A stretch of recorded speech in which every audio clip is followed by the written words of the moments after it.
hamil dan pemeriksaan Leopold. Untuk tahap yang pertama adalah tahap reinteraksi, yaitu membaca catatan medis, kemudian mempersiapkan alat dan mencuci tangan.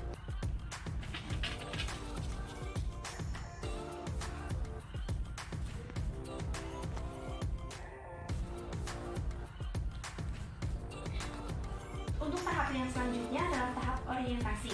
Selamat siang Ibu. Siang. Dengan Ibu Lilis. Betul. Perkenalkan, saya perawat Sita. Saya perawat yang berjaga pada pagi hari ini. Di sini saya akan melakukan tindakan pemeriksaan fisik pada Ibu dan pemeriksaan labor. Tujuannya adalah untuk mengetahui keadaan janin Ibu. Untuk waktunya sekitar 5 menit Bu. Apakah Ibu bersedia? Sedia.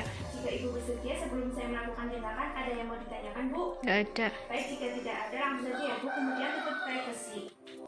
Untuk yang selanjutnya adalah tahap kerja. Pada tahap kerja, pemeriksaan yang pertama dilakukan adalah pemeriksaan Leopold 1. Di sini pemeriksaan Leopold 1 bertujuan untuk mengukur tinggi fundus uteri. Yang pertama adalah memposisikan pasien tidur semi volor dan tekuk sedikit lututnya. Kemudian membuka area abdomen kalian. Permisi ya Ibu. Untuk yang selanjutnya adalah palpasi perut Ibu mulai dari bawah sampai menemukan tinggi fundus uteri.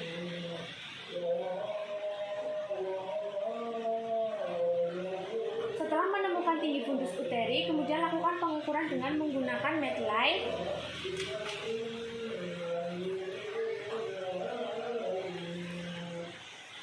Yang ditarik garis lurus dari umbilikus sampai ke sifisis pubis. Ini sih Ibu.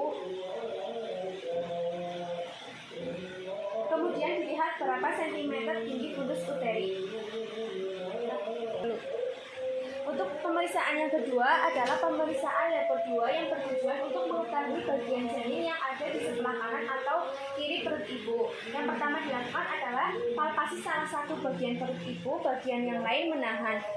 Ini sih ya Ibu. Lakukan secara bergantian pada sisi kiri dan kanan. Untuk sisi kanan bisa dipalpasi dari atas sampai bawah, kemudian mengidentifikasi di mana punggung janin. Jika bagian punggung, maka ciri khasnya adalah keras memanjang, sedangkan bagian-bagian kecil yang lain merupakan tangan maupun lutut dari janin.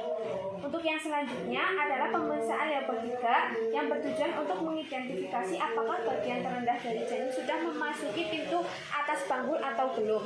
Untuk yang pertama dilakukan adalah memegang bagian kepala dan pantat janin seperti ini, kemudian gerakan dan identifikasi bagian mana yang lebih bulat, lebih melenting, dan lebih keras. Bagian yang lebih bulat, keras, dan melenting adalah kepala. Apabila kepala sudah masuk dari pintu atas panggul, maka sudah tidak bisa digerakkan lagi. Untuk yang selanjutnya adalah pemeriksaan Leopold 4. Pemeriksa menghadap ke kaki pasien, kemudian identifikasi bagian terendah janin sudah sejauh mana telah memasuki pintu atas panggul. Jika posisi tangan pemeriksa membentuk huruf V tapi mengerucut seperti di ujung seperti ini, maka bagian dari janin yang masuk bagian PAP hanya sebagian kecil.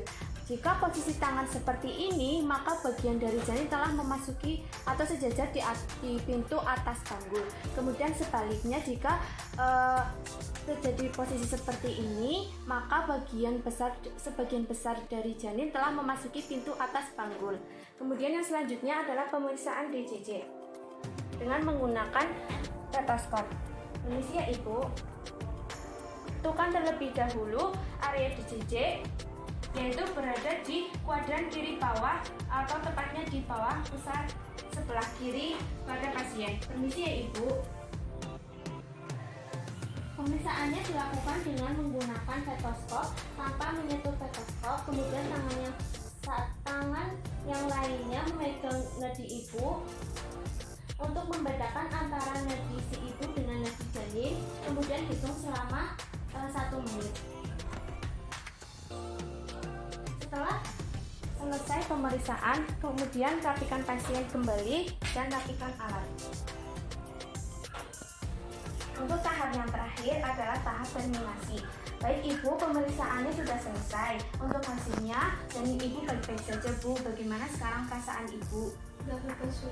Baik Ibu, jika sudah lega, terima kasih ya Bu telah bekerja sama dengan saya. Saya nanti akan kembali lagi pada pukul 11 untuk memeriksa Ibu memeriksa keadaan ibu lagi. Jika ibu memerlukan sesuatu, silakan tekan tombol bell yang ada di sini. Ibu, sebelum saya pergi, apakah ada yang mau ditanyakan, Bu? Nggak ada, Sus. Baik, jika tidak ada, terima kasih ya, Bu. Saya tinggal dulu. Selamat siang. Ya. Kemudian tahap yang terakhir adalah tahap mengisi dokumentasi hari, tanggal, jam, kemudian tindakan yang dilakukan dan respon klien. Kemudian mencuci tangan kembali.